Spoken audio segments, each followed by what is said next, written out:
बिस्मिल्लाहिर्रहमानिर्रहीम। अस्सलामुअलैकुम। 6th class.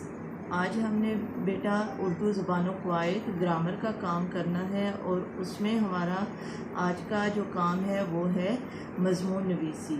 और मज़मून नवीसी में आप लोगों का उन्वान है साइंसी इजादात। अब आप लोगों को पता है कि जितनी भी इंसान ने तरक्की की है वो किस वजह से की है, वो साइंस की वजह से की है। ठीक है। अब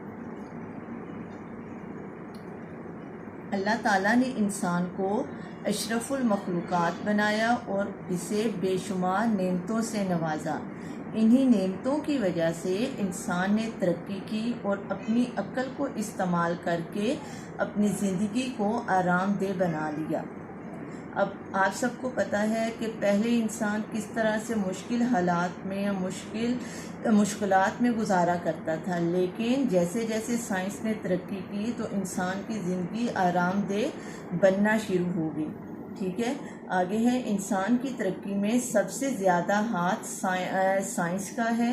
साइंस की नित नई इजादात की बदौलत इंसान ने अपनी ज़िंदगी को पुरआसाइश बना लिया है कि हम अपने इर्द गिर्द जितनी भी चीज़ें देखते हैं कि जो हम लोग अपने आसपास मशीनरी देखते हैं, गाड़ियां हैं, इसके अलावा जो कंप्यूटर है, मोबाइल फ़ोन है, जो तिब के शोबे में जो तरक्की हुई है कि मुख्तलिफ़ बीमारियों का इलाज दरियाफ़्त होने लगा है, तो ये सब साइंस की ही इजादात की वजह से मुमकिन हुआ है। तो बच्चों, अभी मैं आपको साइंस की चंद इजादात के नाम बताती हूँ और साथ ही उन चीज़ों के फ़ायदे भी आप लोगों को मैं बताती हूँ। ठीक है।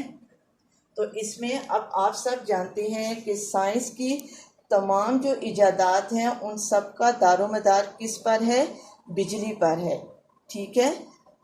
दूसरा हमारा क्या आ जाता है कि टीवी, टेलीविज़न और रेडियो पर सिर्फ हम आवाज़ सुन सकते हैं और टीवी पर हम आवाज़ के साथ साथ तस्वीर भी देख सकते हैं। ठीक है। और इनसे हमें क्या मतलब कि इन दोनों के क्या फ़ायदे हैं कि इर्द गिर्द के हालात से हम बाखबर रहते हैं।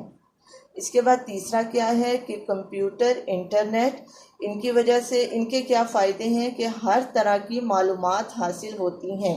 अब आप लोगों की ये जो जूम क्लासेस हो रही हैं या जो आप लोगों को इंटरनेट पर जो मालूमात दरकार होती हैं वो सब हमें कंप्यूटर की वजह से मिलती हैं कि मेन चीज़ क्या है? कंप्यूटर। ठीक है।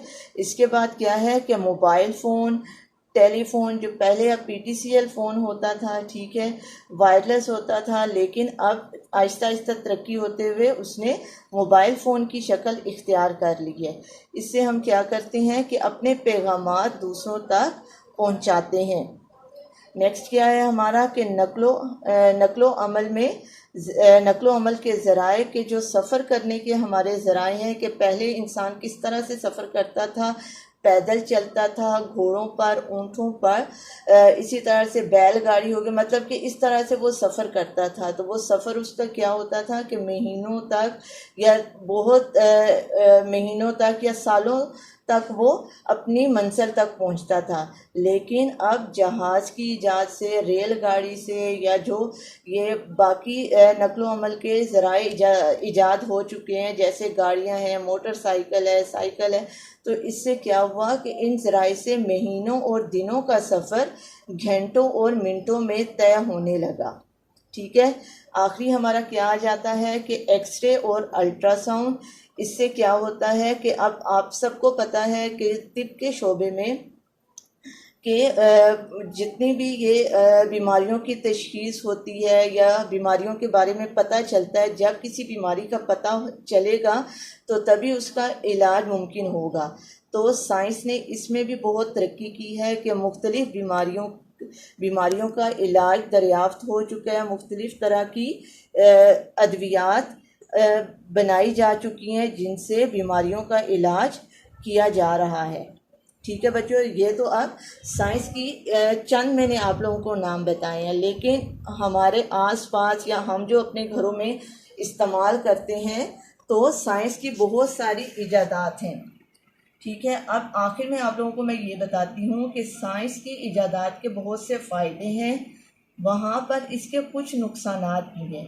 तो इसलिए बच्चों हमें ऐसा करना है कि कि हमें साइंसी इजादात के बेजा इस्तेमाल से गुरेज करना है और सिर्फ इन चीज़ों का इस्तेमाल उसी वक्त करना है जबकि हमें इनकी ज़रूरत है, क्योंकि ये हम सब जानते हैं कि कोई भी चीज़ जब हम बेजा इस्तेमाल करते हैं तो वो चीज़ हमें नुकसान देती है। ठीक है, तो बच्चों ये मैंने आप लोगों को साइंस के करिश्मे, साइंस की कुछ इजादात के बारे में बताया है। मुझे उम्मीद है कि आपको ये आज का टॉपिक समझ आ गया होगा।